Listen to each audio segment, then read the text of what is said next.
இயேசுவின் நாமத்தினாலே ஒவ்வொரு நாளும் இந்த வீடியோ மூலமாய் இந்த வசனத்தோடு உங்களை காண்பதிலே மிகுந்த மகிழ்ச்சி அடைகிறேன், சந்தோஷப்படுகிறேன்.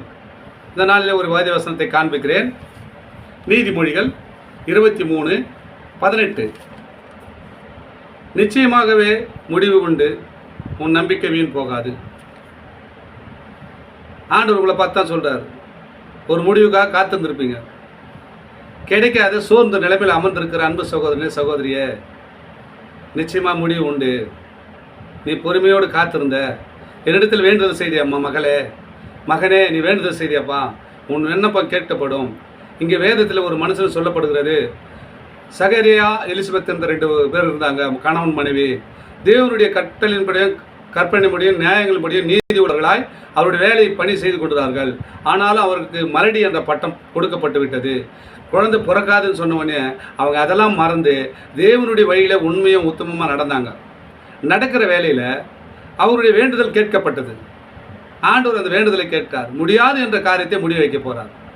நிச்சயமாக முடிவு கிடைக்குன்ற ஒரு நம்பிக்கையோடு சகரியா எலிசபெத் என்ற 2 பேரும் கணவனும் மனைவியும் தேவனுடைய ஆலயத்தில் உண்மையாக நடந்தபடினால கர்த்தர் அவங்களுடைய கர்ப்பத்தை திறந்தார். திறந்து அவர் என்ன பண்ண, அவர் ஆண் பிள்ளை ஏற்படுத்த கர்த்தர் உதவி செய்தார். ஏன்னு சொன்னால் அவன் விண்ணப்பம் கேட்குற வரைக்கும் அவங்க குறையில் அவங்க நினச்சே பார்க்கல, தேவனையே சார்ந்து வாழ்ந்தார்கள். நிச்சயமாக ஒரு காலத்தில் அவங்களுக்கு முடிவு வந்தது. அந்த முடிவுக்காக காத்திருந்தார்கள், வெற்றி வாழ்க்கை வாழ்ந்தார்கள். உங்கள் வாழ்க்கையில் கூட நிச்சயமாக ஒரு முடிவு உண்டுங்க. நான் இத்தனை நாள் ஆலயத்துக்கு போகிறேன், ஜெபிக்கிறேன், என் குடும்பத்தில் இந்த வீடியோவை பார்க்குறேன், இந்த வசனத்தை கேட்குறேன், என் வாழ்க்கையில் ஒன்று நடக்கல நினைக்காதீங்க. நிச்சயமாக முடிவு உண்டு. நீ எதை நம்பிக்கிறோ அது வீண் போகவே போகாது. ஆண்டவர் நிச்சயமாக செய்வாருங்க உங்கள் வாழ்க்கையில். நிச்சயமாக முடிவு உண்டு, உன் நம்பிக்கை வீண் போகாது. நீ எதை நம்பி இருக்க அது ஜெயமாக மாற்றப் போகிறார். இந்த வசனத்தை கேட்குற அன்பு சகோதர சகோதரிகளே, உங்கள் வாழ்க்கை ஜெய வாழ்க்கை மாறப்போகிறது.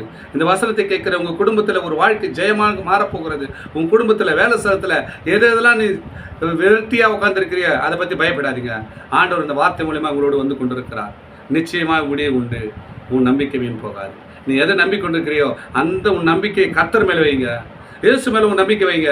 இயேசுவே நீ தான் அதை செய்து கொடுக்கணும், உம்மால் தவிர யாராலும் என்னால் பண்ண முடியாது ஒரு உறுதியோடு எலிசபெத் சகரியா வாழ்ந்தது போல நீங்கள் வாழ்ந்தீங்கன்னா நிச்சயமாக உங்கள் வாழ்க்கையில் ஒரு முடிவை நீங்கள் காண்பீர்கள்.